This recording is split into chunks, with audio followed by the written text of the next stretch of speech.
when that rich soul which to her heaven is gone, whom all do celebrate, who know that they have one. For who is sure he hath a soul, unless it see and judge and follow worthinesse, and by deeds praise it? He who doth not this may lodge an inmate soul, but 'tis not his.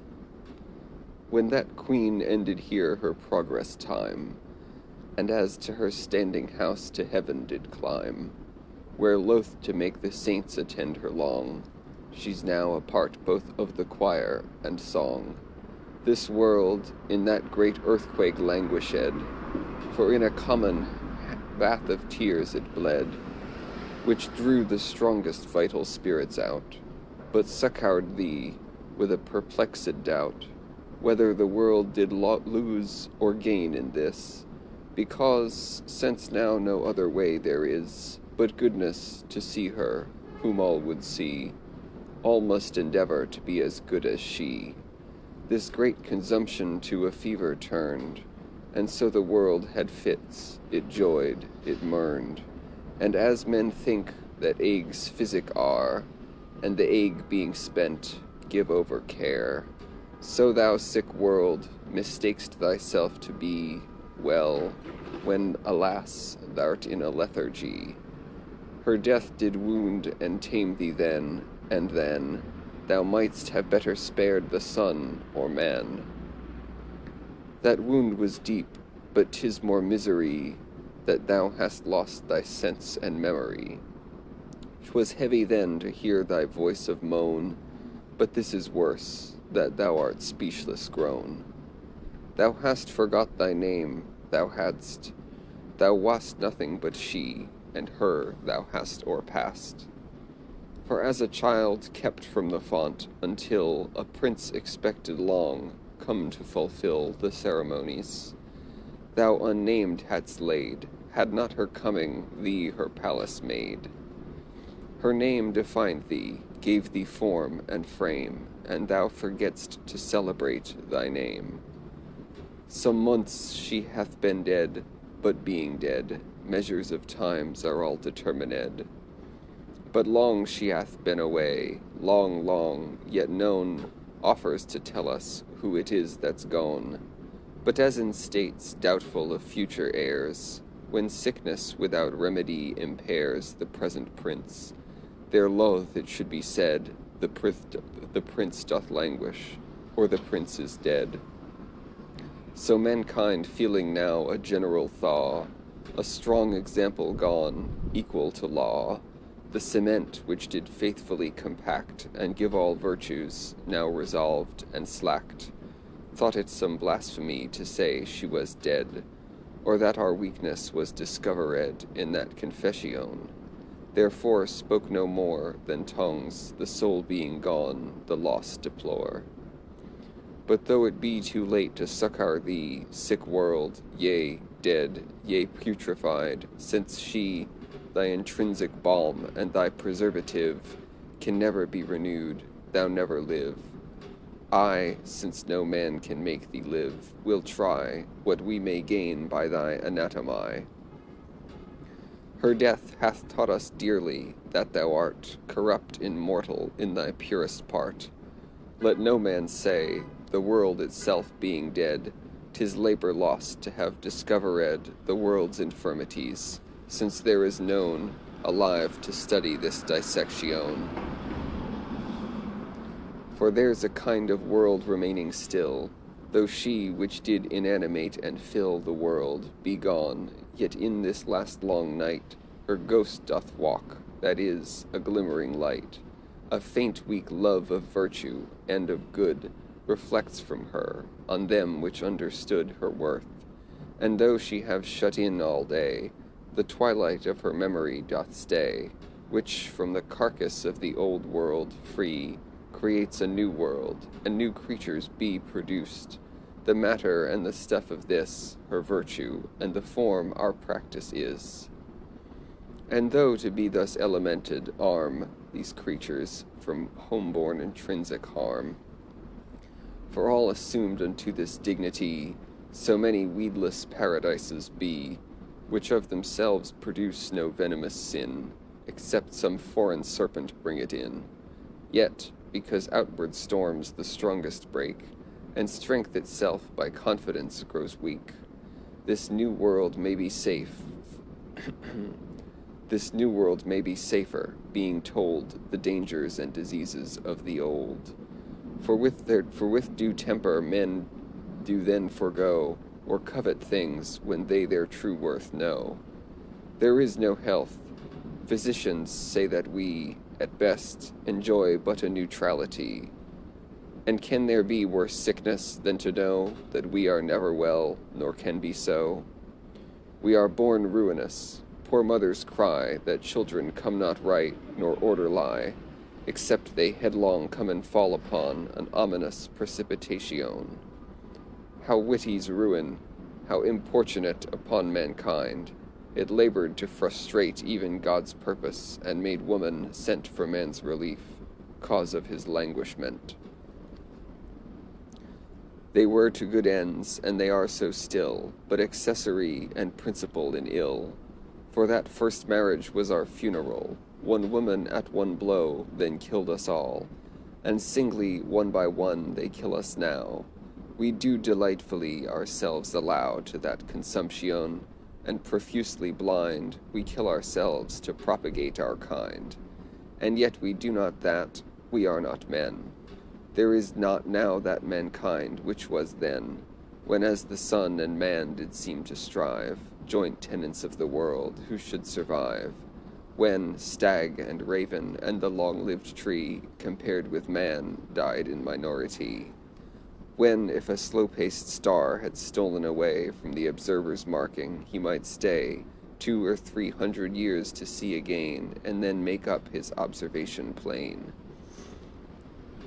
When, as the age was long, the size was great, man's growth confessed and recompensed the mate, so spacious and large, that every soul did a fair kingdom and a large realm control.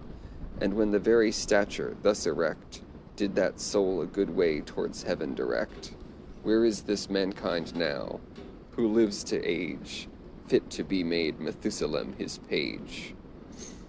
Alas, we scarce live long enough to try whether a true-made clock run right or lie. Old grandsires talk of yesterday with sorrow, and for our children we reserve tomorrow. So short is life that every peasant strives in a torn house or field to have 3 lives. And as in lasting, so in length is man, contracted to an inch, who was a span. For had a man at first in forest strayed, or shipwrecked in the sea, one would have laid a wager that an elephant or whale that met him would not hastily assail a thing so equal to him. Now, alas, the fairies and the pygmies may pass as credible. Mankind decays so soon, where scarce our fathers' shadows cast at noon. Only death adds to our length, nor are we grown in stature to be men, till we are known. But this were light, did our less volume hold all the old text, or had we changed to gold their silver, or disposed into less glass spirits of virtue, which then scattered was. But 'tis not so. We are not retired, but damped, and as our bodies, so our minds are cramped.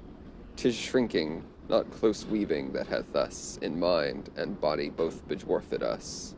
We seem ambitious, God's whole work to undo. Of nothing he made us, and we strive to bring ourselves to nothing back, and we do what we can, to do it soon as he. With new diseases on ourselves we war, and with new physic a worse engine far. Thus man, this world's vice-emperor, in whom all faculties, all graces are at home.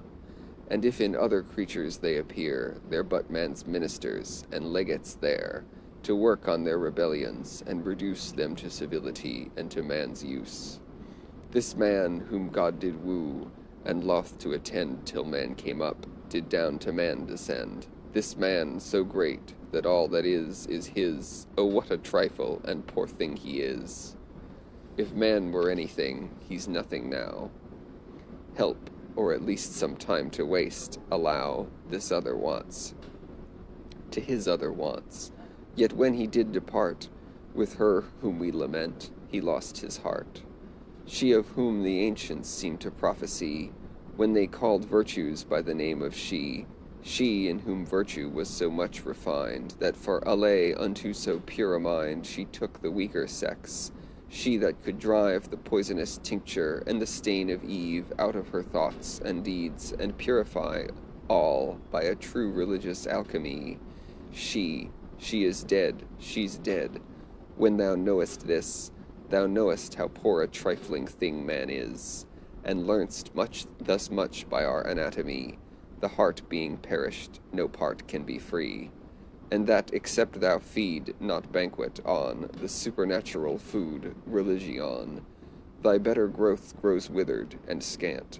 Be more than man, or thou art less than an ant. Then, as mankind, so is the world's whole frame quite out of joint, almost created lame. For, before God had made up all the rest, corruption entered and depraved the best. It seized the angels, and then first of all, the world did in her cradle take a fall, and turned her brains, and took a general maim, wronging each joint of the universal frame. The noblest part, man, felt it first, and then both beasts and plants, cursed in the curse of man. So did the world from the first hour decay, that evening was the beginning of the day, and now the springs and summers which we see, like sons of women after 50 be. A new philosophy calls all in doubt, the element of fire is quite put out, the sun is lost, and the earth, and no man's wit can well direct him where to look for it. And freely men confess that this world's spent, when in the planets and the firmament they seek so many new, they see that this is crumbled out again to his atomies. 'Tis all in pieces, all coherence gone, all just supply, and all relation. Prince, subject, father, son, are things forgot, for every man alone thinks he hath got to be a phoenix, and that then can be none of that kind, which he is, but he.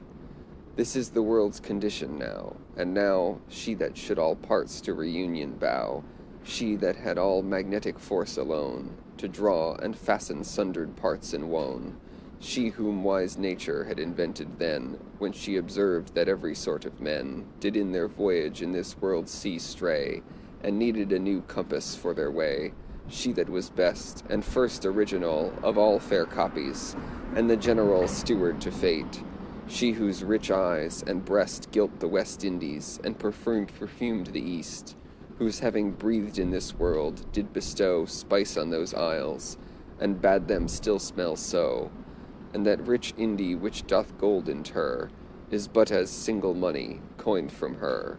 She to whom this world must itself refer as suburbs, or the microcosm of her. She is dead, she's dead.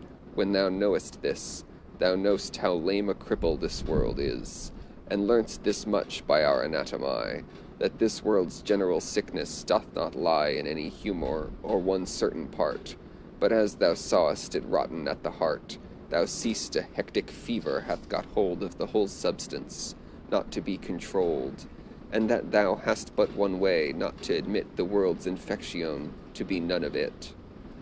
For the world's subtlest immaterial parts feel this consuming wound, and age's darts. For the world's beauty is decayed, or gone, beauty that's color and proportion. We think the heavens enjoy their spherical, their round proportion embracing all, but yet their various and perplexed course, observed in diverse ages, doth enforce men to find out so many eccentric parts, such diverse downright lines, such overthwarts, as disproportion that pure form. It tears the firmament in 48 shares, and in these constellations then arise new stars, and old do vanish from our eyes, as though heaven suffered earthquakes, peace or war, when new towers rise, and old demolished are.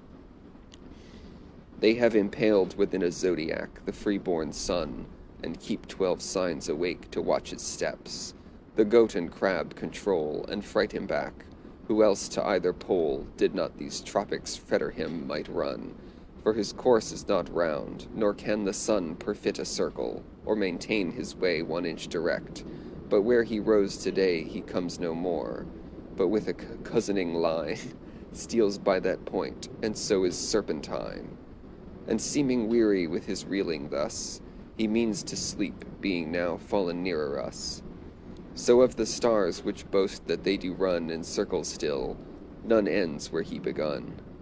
All their proportions lame, it sinks, it swells. For of meridians and parallels man hath weaved out a net, and this net thrown upon the heavens, and now they are his own.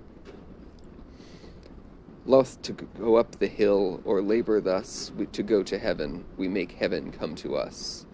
We spur, we rein the stars, and in their race they're diversely content to obey our pace. But keeps the earth her round proportion still? Doth not a Tenerife or higher hill rise so high like a rock that one might think the floating moon would shipwreck there and sink? Seas are so deep that whales being struck today, perchance tomorrow, scarce at middle way of their wished journey's end, the bottom die.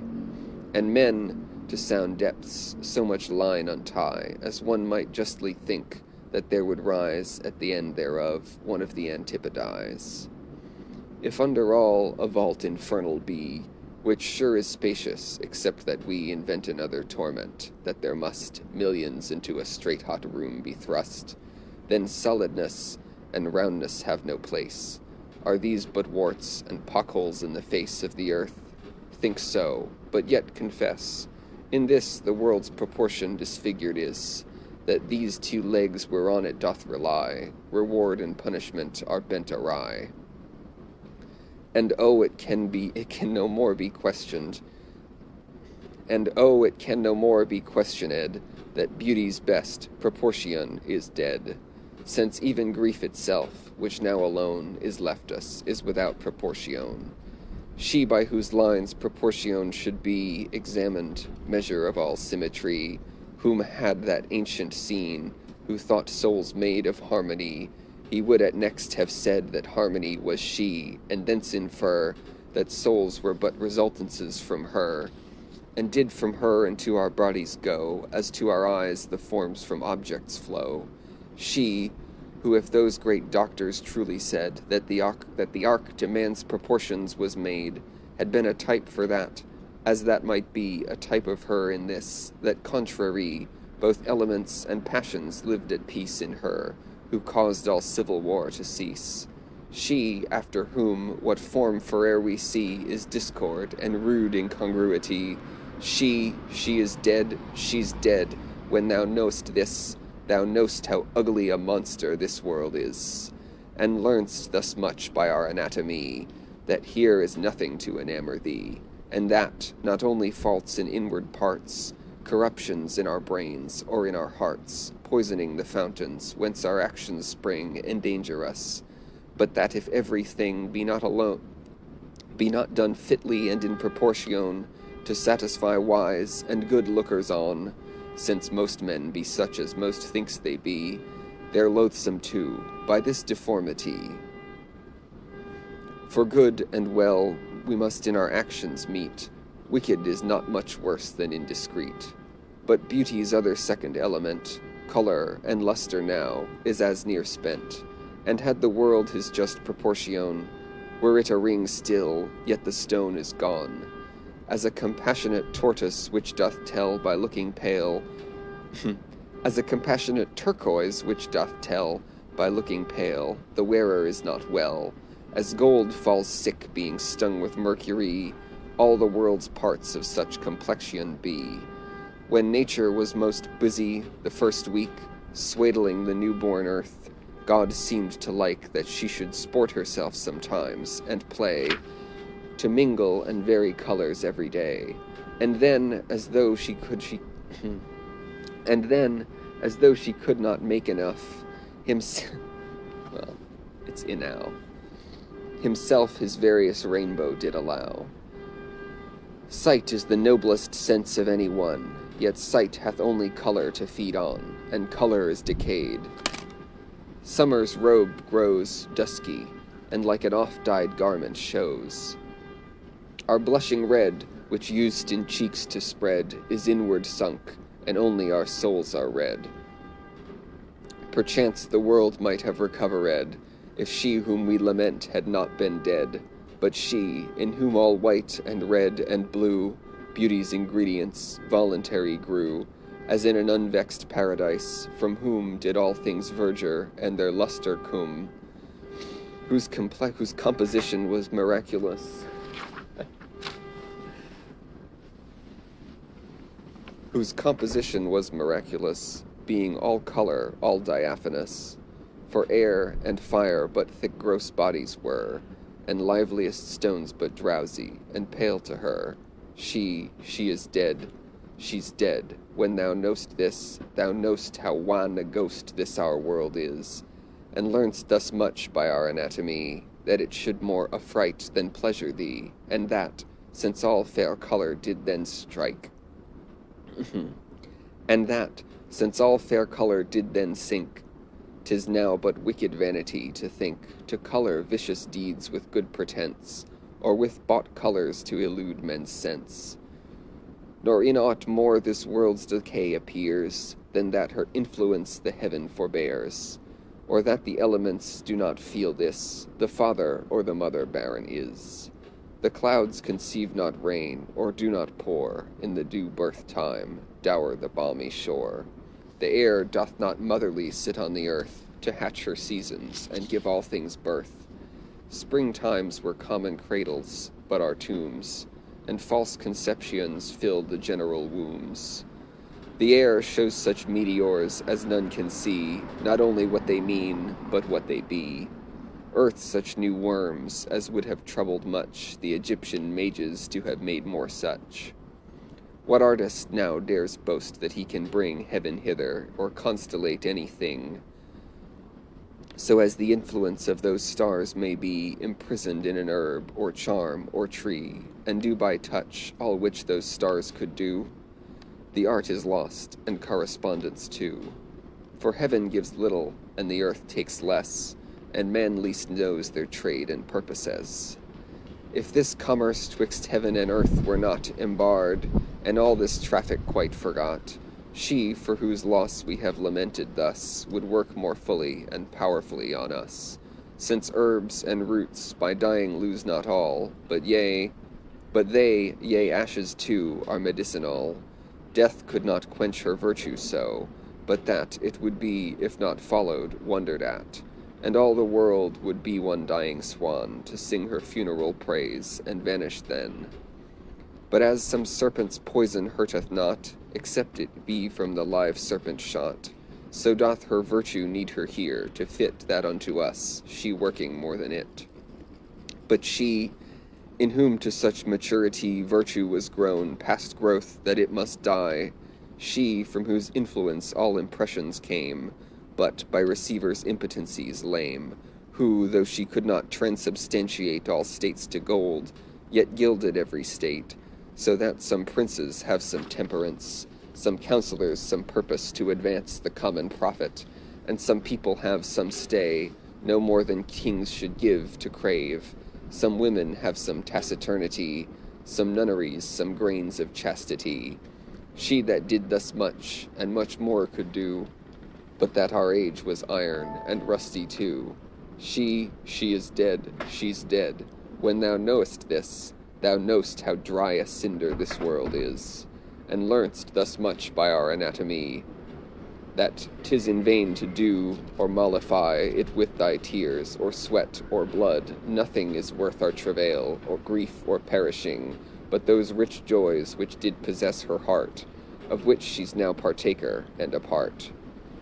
But as in cutting up a man that's dead, the body will not last out, to have read on every part, and therefore men direct their speech to parts that are of most effect, so the world's carcass would not last, if I were punctual in this anatomy, nor smells it well to bearers, if one tell them their disease, who fain would think they're well.